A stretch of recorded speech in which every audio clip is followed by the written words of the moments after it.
सरस्वती नमस्तुभ्यं वरदे कामरूपिणी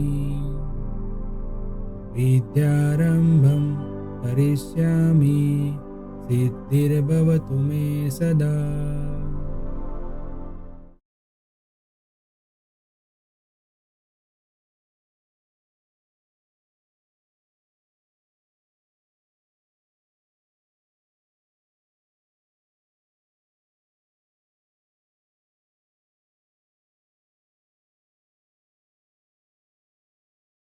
hello everyone, welcome to Mantrai learning.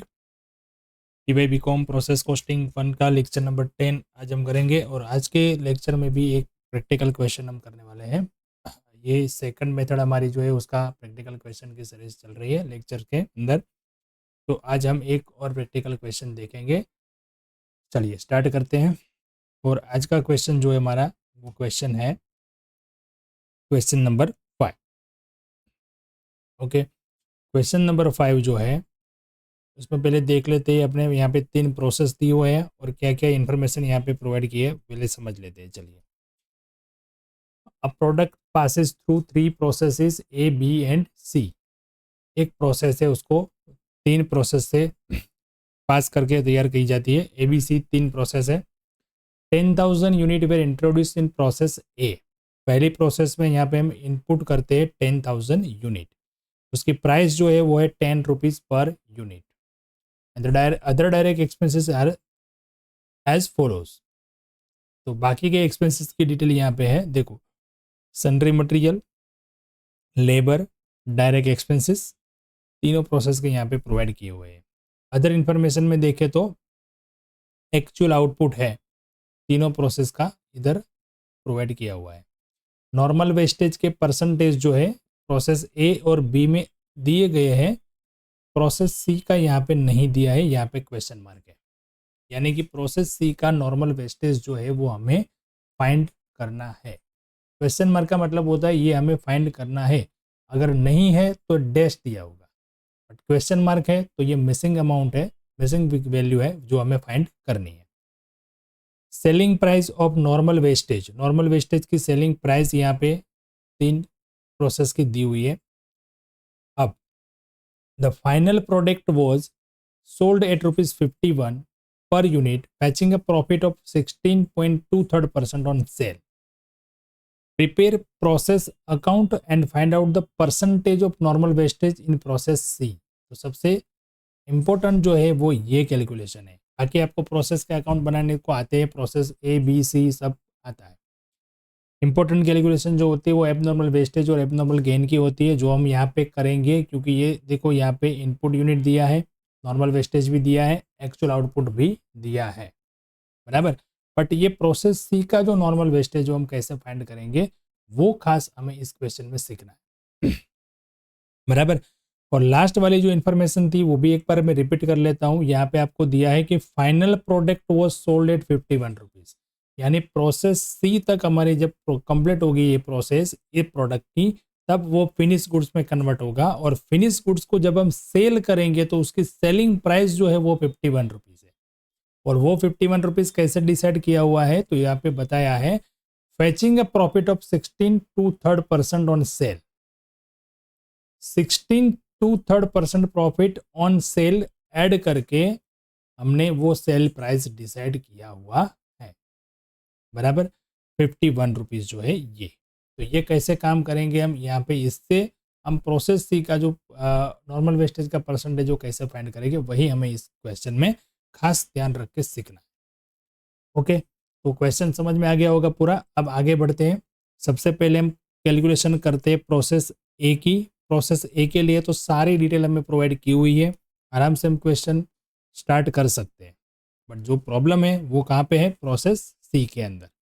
तो चलिए अब जो भी नॉर्मल है वो सब हम कैलकुलेट करते जा रहे हैं। पहले प्रोसेस ए के लिए सबसे पहले कैलकुलेशन होगी एबनॉर्मल वेस्टेज और गेन की। इनपुट यूनिट यहाँ पे 10,000 प्रोवाइड किया था, नॉर्मल वेस्टेज उसका था परसेंटेज 3%, 3%। और ये 10 रुपीज़ से हमने ऐड किए थे 10,000 प्रोसेस ए का, और ये 3% था, और एक्चुअल आउटपुट जो है वो इतना है 9,500। तो चलिए अब नॉर्मल वेस्टेज और गेन कितना आता है प्रोसेस ए के लिए। तो नॉर्मल आउटपुट हो गया 9,700, एक्चुअल आउटपुट बन गया इसका था 9,500। सो 200 इज नॉर्मल एब normal wastage for the process ए। ये सिंपल सी कैलकुलेशन अभी तक हमने सभी क्वेश्चन में की हुई है। अब आते हैं प्रोसेस ए के अकाउंट के ऊपर। पहले आएंगे यहाँ पे सबसे पहली एंट्री इनपुट यूनिट की, जो 10,000 यूनिट था, 10 रुपीज़ उसकी प्राइस थी, यानी उसकी कॉस्ट हो जाएगी 1 लाख। यूनिट के कॉलम में यूनिट लिखेंगे और टोटल अमाउंट के कॉलम में टोटल अमाउंट। अब इसके बाद क्या होगा, इसके बाद सेकंड स्टेप हमारा आता है, जितने भी खर्चे हैं वो सब हमें यहाँ पे लिख देने हैं। यानी कि देखो इसके जो खर्चे हैं ये आप देख सकते हो कितने कितने खर्चे हैं, सन्ड्री मटेरियल है, लेबर है और डायरेक्ट एक्सपेंस है। बस 3 एक्सपेंस है, वो सीधा हमें वहाँ पे डायरेक्ट लिख देना है प्रोसेस ए के अकाउंट में डेबिट साइड। मटेरियल है 10,000, उसके बाद लेबर 50,000 और डायरेक्ट एक्सपेंस जो है वो 10,500। अब ये 2 स्टेप हो गया। पहला स्टेप ये था, दूसरा स्टेप था ये हम सारे जो खर्चे हैं प्रोसेस के वो हमें डेबिट साइड लिख लेने हैं। अब जो यहाँ पे हमने कैलकुलेशन की है उसकी बारी, नॉर्मल वेस्टेज और एब नॉर्मल वेस्टेज। तो नॉर्मल वेस्टेज जो है वो क्रेडिट साइड आता है, उसके यूनिट जो है वो 300 और उसकी प्राइस जो है सेलिंग वैल्यू वो हमें प्रोवाइड की होगी क्वेश्चन के अंदर, सीधा मल्टीप्लाई कर देना है ये 2.5। क्लियर है? चलो, तो ये हो गया 300 और 750 उसकी वैल्यू। अब एब नॉर्मल वेस्टेज की बात करेंगे तो पहले उसकी कॉस्ट हमें फाइंड करनी पड़ेगी, पर यूनिट कॉस्ट ऑफ एब नॉर्मल वेस्टेज। एब नॉर्मल वेस्टेज और एब नॉर्मल गेन जो है वो हमें कॉस्ट वैल्यू से यहाँ पे इफेक्ट करनी है, उसकी डिटेल उसकी कॉस्ट वैल्यू के हिसाब से लिखनी है। ओके, तो देखिए कैसे मिलेगी वो। तो ये जो टोटल है डेबिट साइड का वो कर लेंगे हम, जितनी भी हमने अभी तक डेबिट किया है वो टोटल आ गया 1,70,500। और फिर क्रेडिट साइड का जो है वो माइनस कर देना है, यानी कि 750। अब डिवाइड बाय यूनिट, यूनिट यहाँ पे 10,000 है और यहाँ पे 300 है, तो 10,000 माइनस 300 यूनिट। अब बच्चा जो टोटल आ गया उसका 169,750 और 9,700 से हम डिवाइड करेंगे तो उसकी कॉस्ट आएगी 17.50। ये हो गई उसकी कॉस्ट। अब एबनॉर्मल वेस्टेज है तो उसको कहाँ पे लिखेंगे हम, क्रेडिट साइड, 200 यूनिट और 17.5 उसकी कॉस्ट वैल्यू, ये आ गया 3,500। बस अब खत्म हो गया, सारी डिटेल सारी एंट्री आ गई। पहला है हमारा एक कैलकुलेशन, दूसरा एक्सपेंसेस, तीसरा नंबर नॉर्मल वेस्टेज और एबनॉर्मल वेस्टेज, और एबनॉर्मल वेस्टेज की हमें ये कैलकुलेशन करनी है वो। ये स्टेप खाली मैं आपको याद करवा रहा हूँ क्योंकि बहुत सारे लेक्चर हो गए, हमने मेथड जो है वो सबसे पहले सीखा था जब ये मेथड स्टार्ट की तब, बराबर। तो ये फर्स्ट सेकंड थर्ड इस स्टेप में हम करेंगे। अब उसका टोटल करके जो भी हम यहाँ पे डिफरेंस आएगा वो डिफरेंस ट्रांसफ़र कर देंगे टू प्रोसेस बी 9,500 और उसकी वैल्यू आ गई 1,66,250। प्रोसेस ए यहाँ पे कंप्लीट हो गया। अब जाते हैं प्रोसेस बी के ऊपर। प्रोसेस बी, प्रोसेस बी के अंदर सबसे पहले कैलकुलेशन करेंगे सेम एबनॉर्मल वेस्टेज और गेन। उसमें इनपुट आएगा फ्रॉम प्रोसेस 1 से, यानी कि ये प्रोसेस ए से आया हुआ है, इसमें कोई एडिशनल हमने ऐड नहीं किया, सीधा प्रोसेस ए से डायरेक्ट जो आउटपुट होता है वो इनपुट हो गया यहाँ पे। अब इसका जो परसेंटेज था वो देख लेते हैं, नॉर्मल वेस्टेज का क्या था परसेंटेज, 5%, और एक्चुअल आउटपुट था 9,100। चलिए 5% ये हो गया 475। अब नॉर्मल आउटपुट मिल गया, अब 9,100 आ गया एक्चुअल आउटपुट, तो ये हो गया एबनॉर्मल गेन, क्योंकि ये माइनस में आंसर आया तो एबनॉर्मल गेन होगा, प्लस में आता है तो होता है एबनॉर्मल वेस्टेज। 75 जो है वो एबनॉर्मल गेन हो गया। अब प्रोसेस बी का अकाउंट तैयार करते हैं। सबसे पहली एंट्री जो यहाँ पे होगी वो इनपुट नहीं होगा, अब सीधा क्या होगा, transfer from process A. Process ए से जो हमने ट्रांसफ़र किया वो 9,500 1,66,250 जो प्रोसेस ए का यहाँ पे था वो ये वाली चीज़ ये हमने ट्रांसफ़र कर दिया प्रोसेस बी में। तो सबसे पहली ये एंट्री हमारी आई। अब क्या आता है, तो अब जितने भी खर्चे हमने यहाँ पे दिए थे वो सब खर्चे यहाँ पे हम लिख लेंगे डेबिट साइड प्रोसेस अकाउंट के। क्या क्या आएगा, मटेरियल, लेबर और डायरेक्ट एक्सपेंस। मटेरियल, लेबर और डायरेक्ट एक्सपेंस तीनों चीज़ यहाँ पे लिख ली, बराबर। मटेरियल, डायरेक्ट एक्सपेंस और लेबर। अब नॉर्मल वेस्टेज और एबनॉर्मल गेन की बात करेंगे। बट उसके लिए क्या करना पड़ेगा, हमें कॉस्ट वैल्यू फाइंड करनी पड़ेगी। 75 है उसका जो ये फाइंड किया हमने 2250, ये कैसे आया देखो। पहले मैंने प्रोसेस ए के अंदर जैसे दिखाया उसी तरीके से अब एबनॉर्मल गेन में यहाँ पे आपको ये समझाता हूँ, खास करके ध्यान रखना जो बात है वो। पहले ये एंट्री नहीं करनी है हमें, पहले हमें नॉर्मल वेस्टेज की एंट्री करनी है। एबनॉर्मल गेन और एबनॉर्मल वेस्टेज बाद में आता है, पहले आता है नॉर्मल वेस्टेज। ये हो गया 475 यूनिट था और इसकी वैल्यू जो है सेल वैल्यू प्रोवाइड की होगी क्वेश्चन के अंदर ही 5 रुपीज़, बराबर। तो ये 5 से मल्टीप्लाई करके प्रोसेस बी का ये हमारा हो गया टोटल वैल्यू नॉर्मल वेस्टेज का। अब क्या करना है, अब इसकी वैल्यू फाइंड करनी है हमें। तो ये एंट्री करनी नहीं है, पहले ये खर्चे डेबिट कर दिए, नॉर्मल वेस्टेज लिख लिया। अब पर यूनिट कॉस्ट ऑफ एब नॉर्मल गेन कैसे मिलेगा, तो ये देखो इसका टोटल करना है इतना ही। अगर आपने ये एंट्री कर ली तो यूनिट की गलती हो जाएगी, तो ये जो है वैल्यू गलत मिलेगी। ये तो आपको मिलेगा ही नहीं पहले, बट अगर आपने इधर यूनिट भी लिख लिया तो फिर ये जो वैल्यू आई है 30 वो गलत आ सकती है। इसलिए पहले आपको एबनॉर्मल गेन और वेस्टेज की एंट्री नहीं करनी है, पहले नॉर्मल वेस्टेज की एंट्री करनी है, उसके बाद ये करना है। ओके, तो अब यूनिट हम लिखेंगे माइनस करके नीचे, तो 9,500 और 475, तो यही यूनिट लेने हैं। ये यूनिट गलती से ना आ जाए इसलिए आपको ये पहले नई एंट्री नहीं करनी है। अब 9025 यूनिट और इसकी कॉस्ट कितनी आ गई फ्रेंड्स, 30 रुपीज़। अब ये एंट्री आपको करनी है 75 और उसको मल्टीप्लाई कर देना है 30 से। क्लियर हो गए, ओके। अब एबनॉर्मल गेन जो है वो डेबिट साइड आता है और एबनॉर्मल वेस्टेज जो है वो क्रेडिट साइड आता है, ये आपको याद रखना है, ठीक है। चलिए अब ये हो गया,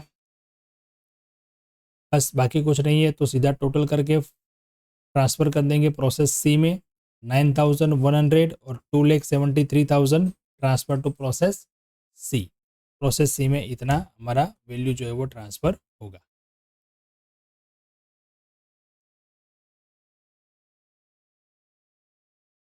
ओके, तो चलिए आगे बढ़ते हैं प्रोसेस सी की तरफ। प्रोसेस बी यहाँ से कंप्लीट हो गई, प्रोसेस बी से ट्रांसफ़र कर दिया हमने प्रोसेस सी में। तो प्रोसेस सी का इनपुट हो जाएगा पहले यहाँ पे फ्रॉम प्रोसेस बी, यानी कि उसका हम अकाउंट बनाएंगे इससे पहले।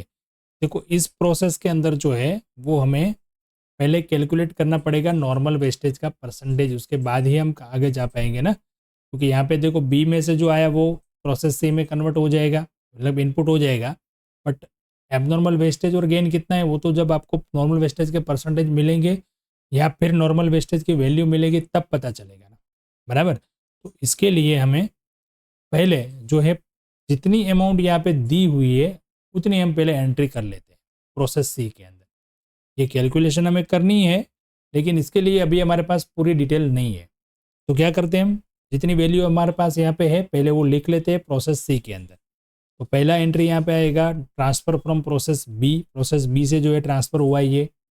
उसके बाद जो भी एक्सपेंसेस है जो हमें यहाँ पे प्रोवाइड किए हुए हैं वो सारे एक्सपेंसेस, यानी कि मटेरियल, लेबर और ये डायरेक्ट एक्सपेंस, और एक्चुअल आउटपुट है उसका 8,100। इतना हमें यहाँ पे डिटेल दिया हुआ है। Okay, done. तो मटेरियल लिख लिया, लेबर लिख दिया और फिर डायरेक्ट एक्सपेंस हो गया। अब नॉर्मल वेस्टेज की हमें यहाँ पे एंट्री करनी है, बट नॉर्मल वेस्टेज हमारे पास अभी तक नहीं है। तो आइए अब उसकी हम कैलकुलेशन कैसे करते हैं वो सीखते हैं। देखो सबसे पहले तो यहाँ पे हमें एक अमाउंट दिया गया था जो था सेलिंग प्राइस, और वो है 51 रुपीज़। और ये भी प्रोवाइड किया गया था, इंफॉर्मेशन दी हुई है हमें कि ये सेलिंग प्राइस जो है वो कैसे डिसाइड हुई है। तो 51 रुपीज़ पर यूनिट, बट ये जो है वो इतना परसेंटेज प्रॉफिट ऐड करके बनी है, और ये प्रॉफिट का रेट भी किस पे है, सेल्स पे। और हमें जो दी है वो अमाउंट भी कौन सी है, सेल्स की। तो सीधा हम यहाँ से कॉस्ट वैल्यू फाइंड कर सकते हैं। यस कर सकते हैं। इसमें से प्रॉफिट अगर हम माइनस कर देंगे, यानी प्रॉफिट देखो ये आता है 16 1/3 2/3 % है ना, चेक कर लेते हैं एक बार।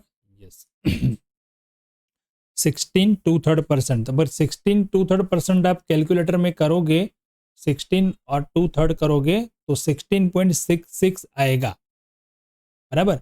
आपको इसी तरीके से करना है, तब जाके आपको 8.5 मिलेगा। देखो आपको कैलकुलेटर में करके भी हम दिखा देते हैं। यहाँ पे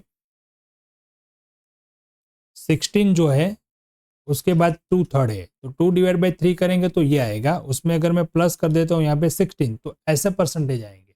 तो अगर आप 16.67% करोगे 51 का, तो परफेक्ट आंसर नहीं मिलेगा। देखो 51 इंटू 16.66%, तो आ गया 8.4966। पर परफेक्ट हमें चाहिए तो थोड़ा ये हमें ये करना पड़ेगा, 16.66 जितने आपके कैल्शियम में आ रहे हैं उतना लिख के फिर आपको परसेंटेज करना है। तो आएगा ये 8.4999 यानी कि 8.50। तो परसेंटेज में भी आपको ध्यान ये रखना है। ये काफ़ी सारे ऐसे परसेंटेज जो आते हैं 16 2/3 33 1/3, उसी में खाली आपको ये ध्यान रखना है। तो कॉस्ट प्राइस क्या हो गई फिनिश प्रोडक्ट की, यहाँ पे कॉस्ट प्राइस मिल गई 42.50। ओके, अब कॉस्ट प्राइस जो है, आप देखो यहाँ पे आते प्रोसेस बी के अकाउंट में समझते हैं। अब ये देखो 30 रुपीज़ है पर यूनिट कॉस्ट। ये कौन सी कॉस्ट आई थी, एबनॉर्मल गेन की। तो अब इसकी भी कॉस्ट देखोगे तो यही होगी, यानी कि एबनॉर्मल वेस्टेज और एबनॉर्मल गेन की जो कॉस्ट होती है वही कॉस्ट ये फिनिश प्रोडक्ट की होती है, मतलब कि इस प्रोसेस का जो फिनिश प्रोडक्ट है उसकी, बराबर। यहाँ पे आप देख सकते हैं 2,73,000 का 2,73,000 डिवाइडेड बाय 9,100। सो देखो 30 रुपीज़ आया। तो इसका मतलब ये हुआ कि ये जो है प्रोडक्ट की कॉस्ट, यानी कि फिनिश गुड्स की प्रोडक्ट की कॉस्ट, और ये एबनॉर्मल वेस्टेज और गेन की कॉस्ट एक ही आती है। ओके, और हमें प्रोसेस सी के अंदर जो है एक्चुअल आउटपुट दिया हुआ है।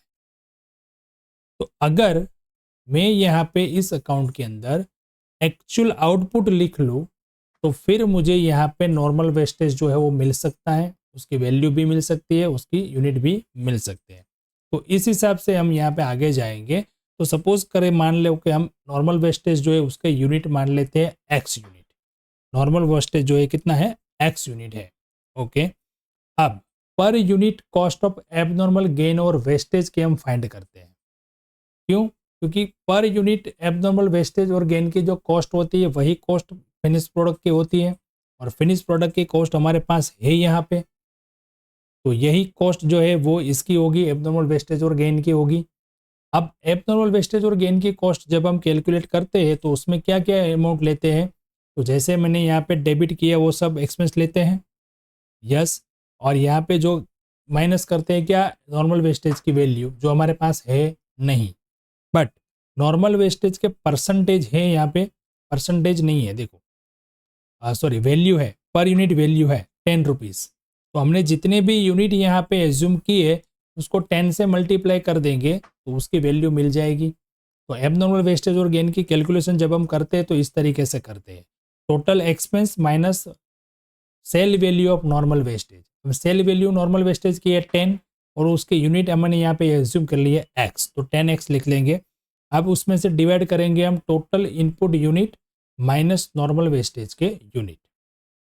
अब ये जो वैल्यू है ये हमारे पास है 42.50। तो फिर अब हम इसका सॉल्यूशन करेंगे तो x यानी कि number of unit normal wastage वो मिल जाएंगे। देखो अब क्या हुआ, इसको हम यहाँ पे लेके मल्टीप्लाई कर लेंगे तो क्या वैल्यू आ जाएगी 3,86,750 माइनस 42.5। अब x वाली वैल्यू हम इस साइड लेते हैं और x के बिगर की वैल्यू इस साइड लेते हैं।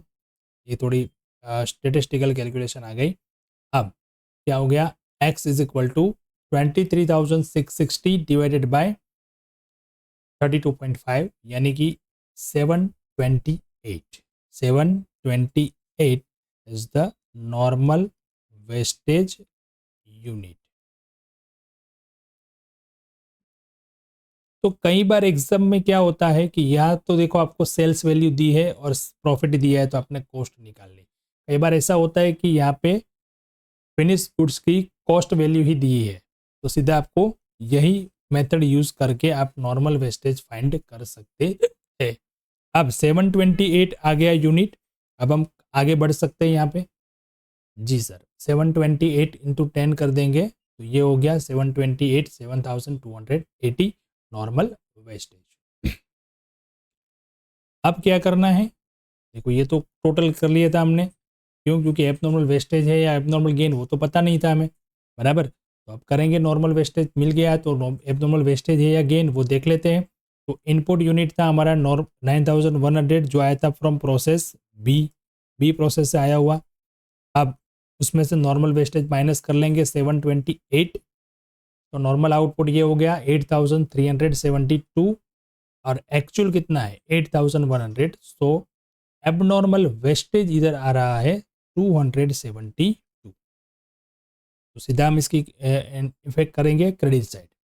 इसकी कॉस्ट कैलकुलेट करने की ज़रूरत नहीं है क्योंकि ऑलरेडी है हमारे पास 42.5, उसी के बेस पे तो हमने ये फाइंड किया, राइट। चलिए अब ये हो गया transfer to finished stock account 8,100 और टोटल वैल्यू उसकी आ जाएगी 3,44,500। ये डिफरेंस आता है यहाँ पे, ये आता है डिफरेंस, बट इसकी भी वैल्यू आप देख सकते हो जो हमने फाइंड की वही है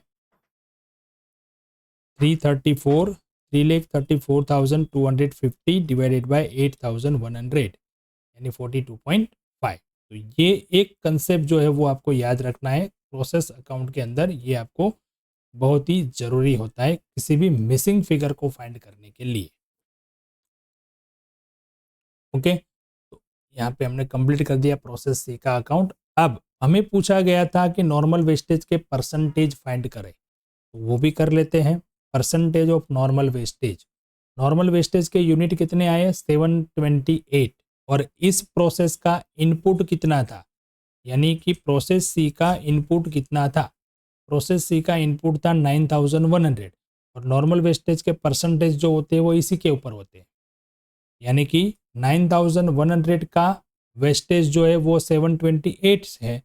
सो हाउ मच H100, सो आ गया 8%। कंप्लीट है, तो यहाँ पे ये हमारा क्वेश्चन होता है कंप्लीट। तो इस एक ही मेन इम्पोर्टेंट जो कंसेप्ट है उसका यूज़ करना है। वो क्या है, आपका जो भी प्रोसेस है प्रोसेस की कॉस्ट, यानी कि प्रोसेस का जो आउटपुट है उसकी कॉस्ट और एबनॉर्मल वेस्टेज और एबनॉर्मल गेन की जो कॉस्ट वो सेम होती है, बराबर। इसी को लेके आगे हम और भी क्वेश्चन करेंगे, पर ये आपको याद रखना है। ये एक पॉइंट्स के हिसाब से सारी कैलकुलेशन करके हम यहाँ पे प्रोसेस ही कंप्लीट कर पाए। ओके फ्रेंड्स, तो मिलते हैं नेक्स्ट लेक्चर में नए क्वेश्चन के साथ। Thank you and